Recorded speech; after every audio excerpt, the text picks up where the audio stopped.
Hello friends, welcome to Help Me Coder, the channel which talks about technology and helps the coder community out there. And in today's video, we are going to talk about SharePoint list. Now, if you are new to SharePoint, then you should do check out my part 1 of this video series where we talked about what is SharePoint all about. I will provide the link in the description section below, or I will be putting it over here. Now, SharePoint list is a very integral part of any SharePoint site that you're gonna create. You will be using on and off lot of SharePoint list, and in this video we are covering everything, all the functionalities of SharePoint list. So one video will cover all. So now over here we have divided this video into 20 different things that you can do with SharePoint list. We'll be going one by one. Before we dive into that, we will give you a small intro on what is SharePoint list and what are the core features that you would prefer to use SharePoint list. So let's quickly dive in. So in a layman term, if I want to make you understand what is SharePoint list, then basically SharePoint list is something similar to your MS Office Excel file. So where you also arrange your data into columns and rows. Similarly here also in SharePoint list, you have a tabular structure where you organize your data into rows and columns. But definitely the SharePoint list has a lot of different features and functionalities that gives you a better way of storing your information. So we are going to discuss some of the basic features that SharePoint list provides. One of the feature is called versioning, where basically you have a lot of people working on a particular SharePoint list, and you may want to revert it back to an earlier state, and this versioning feature helps you to do that. Now if you have some issues or some errors during your a particular day of insertion, you can still go back to an earlier period to revert to a state where it was correct. Now workflows is where you want to have a flow of a particular request. So once you insert a particular data into your, for example, you add a new row and you want that particular data to be approved by your supervisor or somebody, then you can attach a workflow to it, kind of like an approval workflow. And once you insert your data, the request goes to your supervisor, he approves it, and that's it. So that's how you get your approval. Now the third feature, views, basically helps you to segregate your data to different set of people. For example, there is a data that you want to show differently to your supervisor, where he wants to see an overview of the whole data, while as an employee you just are more concerned about your specific line item. So there you can create a different kind of view, a different look and feel for different set of people. Permissions and audience targeting. Now you have lot of data in your SharePoint list. You can control who can see what kind of data. So you can control your data at a list level, basically, which means you can control the whole list, who can see that, who can view that, and who can contribute on that. So you can do all set of contribution. You can also segregate it based on a particular row as well. So the next feature is filtering, where basically you can filter out certain records based on the options you chose. So for example, if you have a list of employees and you want to filter out only, or you want to see only employees which are female, then you can just select or choose an option under your column called gender and say that you want only female option over there. Then you can export your data to an Excel file. You can have lot of data into SharePoint list, and for some reason if you want to export them out to an Excel, you can do that. You can perform a search on your SharePoint list. So you can search on all the different columns that you have, all the kind of data. You can type anything on the search and it will filter out only the row that you require based on your search input. Then you have a fancy user interface, where basically you, for any insertion or even for editing, you have a different view where you can insert a new item or edit an option. Then you have a check-in and check-out. If multiple people are working on a particular list item, you can check out that list item while you are working on it, so that nobody else can edit at that particular point of time. And once you have done with your work, you can just check it in. So now let's quickly dive into the agenda of today, which is to discuss all these 20 operations, 20 things that we can do on our SharePoint list. So this is my team site, and if you want to know how do you create these team sites or communication site, do watch my first video, which I will provide the link in the description section, or I will flag it up over here. So you can go watch in that video and you will get to know how do you create these team sites. Now once you have your team site ready or your communication site ready, how do you create the list? So there are multiple ways. Either you can just go over here, click on the list new list item, it will create an empty list for you. But the way I would be doing right now is I will go to click on the gear icon on the extreme right, site contents. Once I'm inside the site contents, I will click on the new icon again over here and click on the list. Here it will ask you whether you want to create a new list, a empty blank list, or you want to create from an existing list, or you can want to create it from an Excel file. So now I already have one Excel file which contains the data as well for my list. So I will click on the upload file. The trick over here is, in your Excel files you need to just choose the data that you want to have and convert it into a table. Click on the tables icon and click on the table. You can provide the name of the table if you want to. Right now I have provided the table name as table query, if you see over here, and I will click on students and it's uploading the data. By the time it's uploading, I'm giving my list name student details. So now this is the name of the list and this is the data that got uploaded just now. So there are two set of tables. One was table query and the other was the book. One important tip though, this student details over here contains a space. So while you are creating a list, I would definitely recommend that you don't give a space while creating a list, because else it will add like ampersand, NBSP, something junk characters on your list name, which would not look nice. So I would prefer don't do it at the time of creation of list. Even though it doesn't look nice, it is not the name that you want to give, we will change it later, but at the creation of the list, don't do that. Now once you have done this, you will see that these are the column types that your list will have. For example, surname can be a single line of text, first name can be a single line of text, date of birth cannot be a number, it has to be a date and time. See, now it appears nicely. Gender can be a single line of text, but it is a definite option that we know about. It can be either male or female, so it's better to give it a choice field. Similarly, if you scroll again, you will see that the class also is like a single line of text, but we will give it a choice because it can be either a 7 ICT or 8 ICT. So we know the class name, it can be either of these, so better to give choice.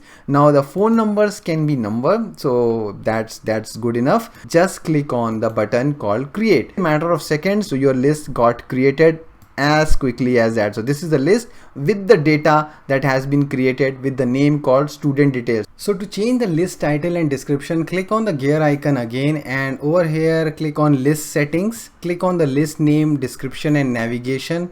Here you can change the name of the list. For example, I will change it to student details, give it a space. If you have any description, you can provide the description over here and then click on the save button. You see that the name of the list would change. It has changed to student details. So next, what are columns and how do you add a new column? Title, surname, first name and date of birth are column. Now to add a new column, you can scroll to the right and then you can click on add a column. You can choose the column type first. So you can have all these options from single line of text, multiple line of text. And if you don't find the type of you are looking for, you can click on more. It will take you to a page where you can choose all other different options. So manage metadata, external data. So these are a different type of columns that you can create. So for example, for my case, I want to have a choice column, and choice can have also different options. You can have a drop down menu, you can have a radio button, you can have checkbox kind of a choice where it allows you to choose multiple selections. So maybe I want to have a checkbox and maybe my column name is schedule. So it can be a morning schedule or an evening schedule, and it is kind of a checkbox and default value is morning. You don't want any default value, you can just remove it and then you can click on OK. So that's how easy it is to create a column. So now if you see, there is a column called schedule that has been created. So next, how do we add, edit or delete a record in SharePoint list? So to add a record, you click on the plus new icon over here. So that will present you with an overlay window where you can add a new row of data into your SharePoint list. So these are the existing columns, and if you want to fill,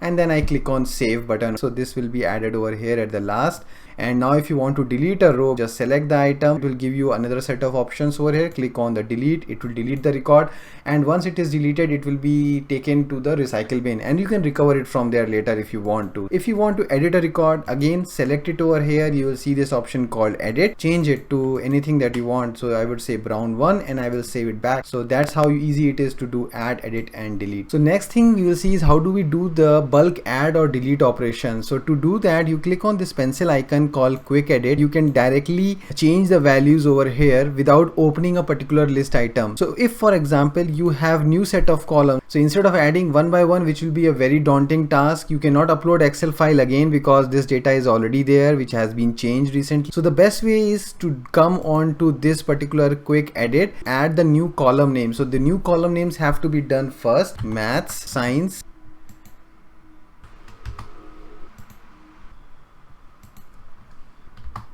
once you have added all the columns, you can directly copy the whole content and put your cursor on the first one from where you want to paste it, and just say Ctrl V, and it will paste the whole set of data. So see, the whole data has been copy pasted, and then you can do exit quick edit. There are a couple of columns that you need to understand more, and they're very important column types that you need to know. One such column type is called calculated column type, and you would see that you will be using it most. Calculated column type basically does the calculation based on existing columns that you have. For example, in our case, we have 5 columns containing marks of different subjects. Now if you want to add, we want to create a column called percentage. So what this calculated column will do is it will sum up all the values, calculate the percentage and provide that output. So it's kind of a formula is there in that column. What kind of operation you can perform? You can do date addition, deletion. You can have lot of mathematical formulas. You can do even text formulas, basically change the case of text, combine first and last name.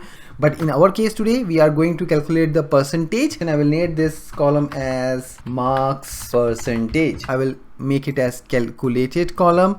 So the formula is this, where it adds up all the columns, but you can choose the column which you can use from here and just double click on it, and the column gets created. Here I have added my all the columns, divided it by 600. As it is a number column, I will say it's a number, and it has, I will take it up to 2 decimal point, and I will show it as a percentage, and I will say okay. You will see that the marks percentage is calculated now based on these marks. One another column that is very useful is, this is the column called lookup column. So what does lookup column do?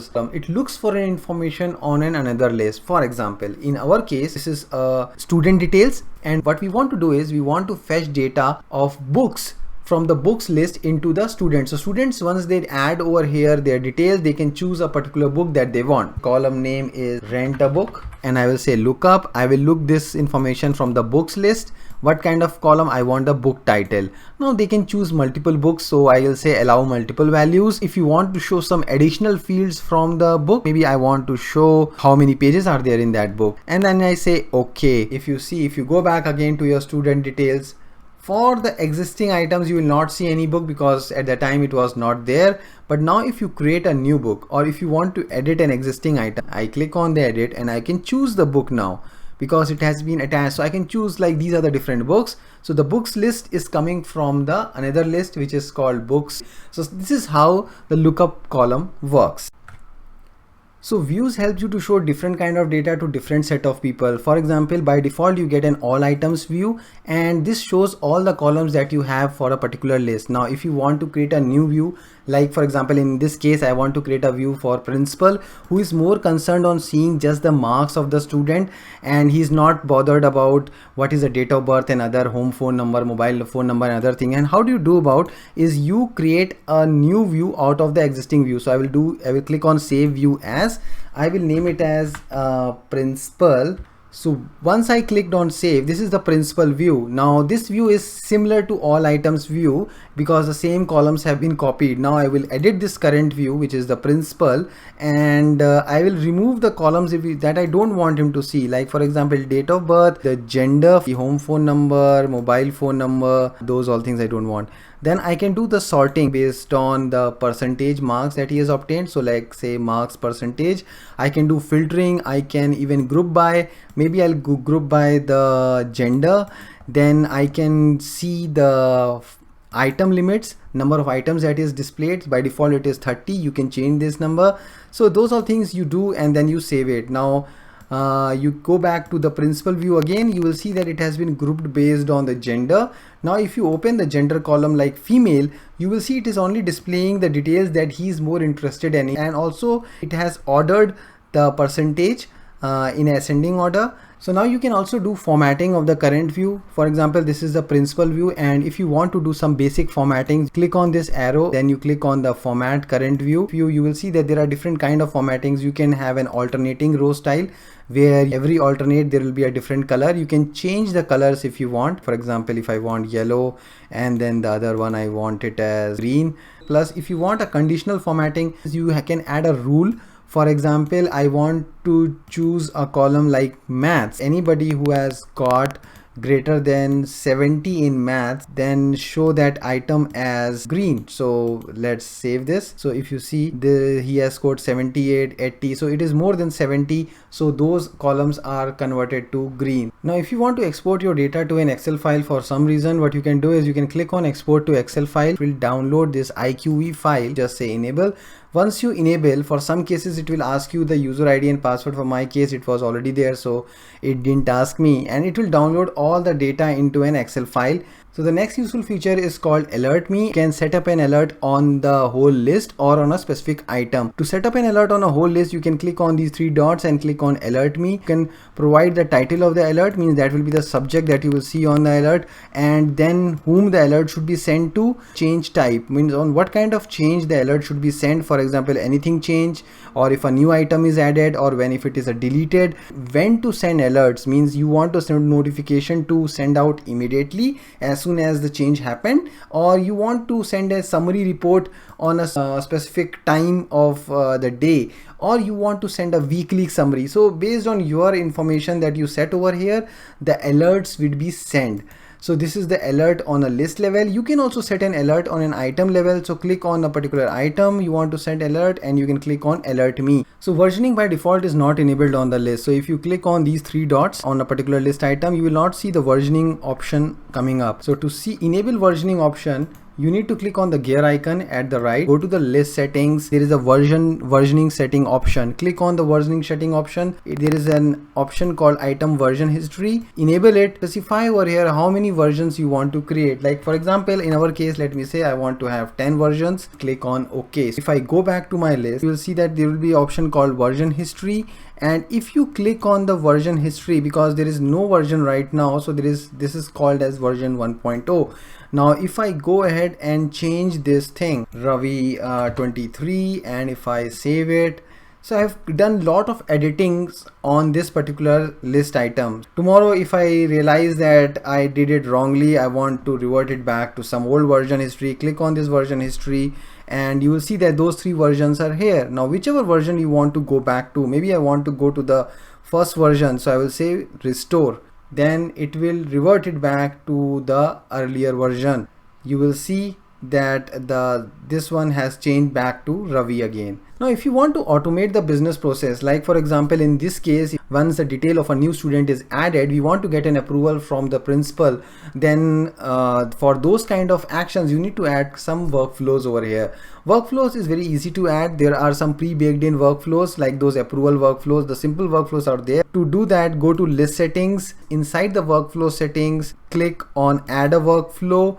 So you will see that there are a couple of workflows that will be provided by default to you. If they are not provided, you may have to enable some of the features. So publishing approval workflow is something that I need. I will give the unique name, approve my request. By default, it will create a task list for you. It will create a history list for you. And then what are the start options it will ask you. Like my case, I want allow this workflow to be manually started also, and also when a new item is created, I want this workflow to be started. And once it is done, click on next. Assign whom you want to assign this workflow to. So you need to provide the name of the person. I will say this one. If you want, you can send a message, you can send CC emails to somebody, and then you can save it. So now the workflow is created. Once you create a new item, it will initiate the workflow, or even for the earlier items, you can go and click on workflows.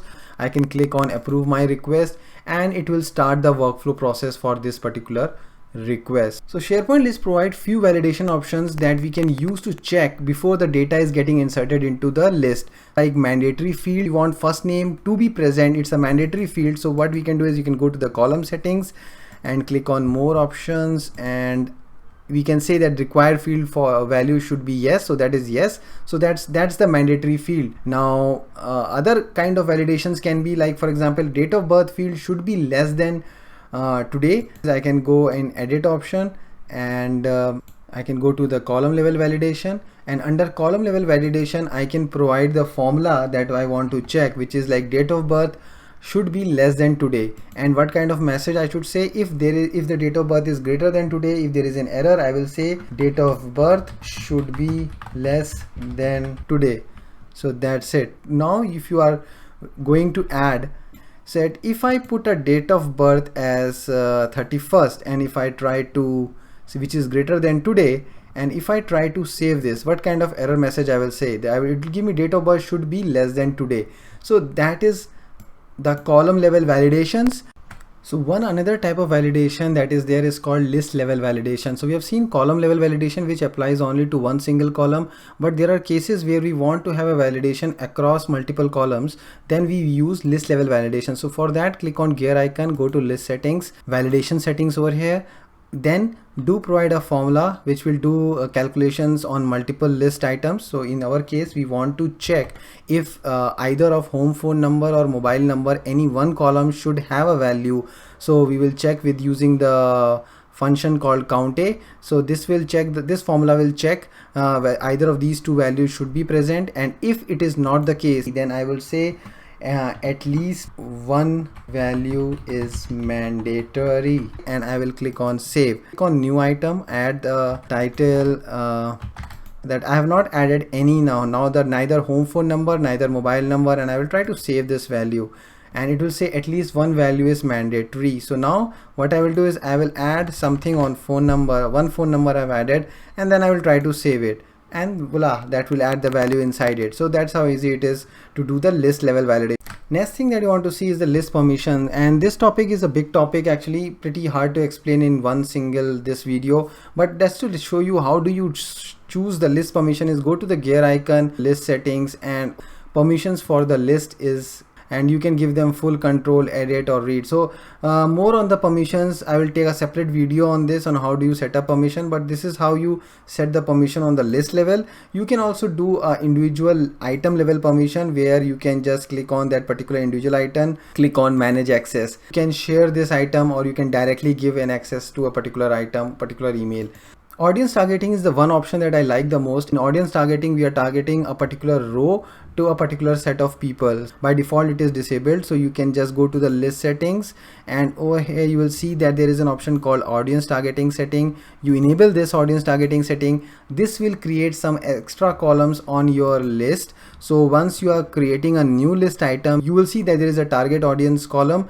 Basically you can specify the name of the person to whom you want to target this particular item. Now as you would have seen that when you are clicking on a new item, there is an order in which the information is being asked from you. First you have to provide title, then you have to provide surname, first name, date of birth, gender, and this is the order that in which the information is being asked from you. Now what if you want to change this order? So to do that, you can click on the gear icon, list settings, and when you are on the list setting at the bottom, you can choose the column ordering, where you can choose the order in which the information has to be asked from you. So maybe you want the surname to be the first thing, first name to be there, then maybe you want the title to be part of the input. Now if you go back and if you click on new item, you will see that now surname is first and the first name is the second. So that's how you change the ordering. Now the last thing that is very important is that how do you recover the deleted items from your list? So maybe for example you were working on this item and accidentally you deleted this item.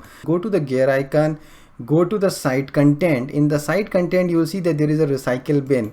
Go to the recycle bin, you will see that there is your item 68102. Click on that item and click on restore. Once you click on restore, this item gets restored back to your list. So that's how easy to restore your item. So I've tried my best to cover most of the concepts about SharePoint list in this video, and most of the concepts that we have covered in today's video will be applicable to SharePoint document library. But I will do cover document library in separate section because there are some of the concepts which are different from here. I hope you would have learned today's video, and if you have any questions or any things that I have missed out in this video, do mention those in the comment sections below. And do remember to like and subscribe our channel, Help Me Coder. Thanks for watching, and until next time, happy coding.